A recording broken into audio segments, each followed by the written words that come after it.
Different types of artificial source of light के operating hours को हम लोग यहाँ पर वन बाय वन लिखते हैं। सबसे पहले अगर हम बात करेंगे इनकैंडेसेंट लैंप, यार इसका सबसे कम ऑपरेटिंग लाइफ होता है, कितना होता है, लगभग 1000 घंटे का ऑपरेटिंग लाइफ इसका होता है। इसके बाद अगर हम बात करें दूसरा तो हैलोजन लैंप है, इसको अगर हम देखें तो इसकी ऑपरेटिंग लाइफ लगभग 2500 घंटे की होती है। फिर अगर हम देखें तो फ्लोरोसेंट ट्यूब है, इसकी ऑपरेटिंग लाइफ को अगर हम देखें तो ये लगभग होता है 7000 आवर्स, ठीक है। और फिर हमारा CFL होता है कॉम्पैक्ट फ्लोरोसेंट लैंप, इसका ऑपरेटिंग लाइफ लगभग 8000 आवर्स का रहता है। फिर हम बात करते हैं high pressure mercury vapour lamp का, इसके ऑपरेटिंग लाइफ को देखें तो लगभग आप कहोगे 15000 से लगभग 24000 घंटे तक का ऑपरेटिंग लाइफ होता है हमारा high pressure mercury vapour lamp का। फिर अगर हम देखें नियोन लैंप की, देखो नियोन लैंप का बहुत ही थोड़ा वेरी भी करता है, लगभग कहोगे 10,000 घंटे से लेकर 50,000 आवर्स तक का होता है, 50,000 घंटे का लगभग यहाँ पर होता है।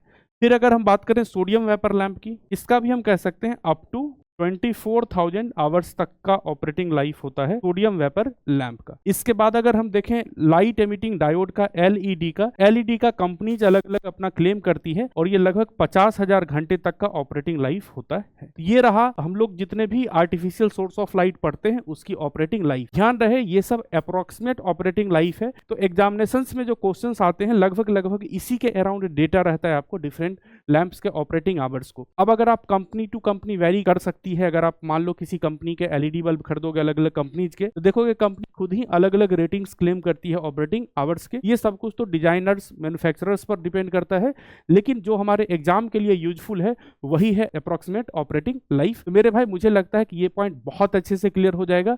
अब एग्जाम में ऑपरेटिंग लाइफ से क्वेश्चन अगर आएंगे तो वो क्वेश्चन आपके मिस नहीं होंगे।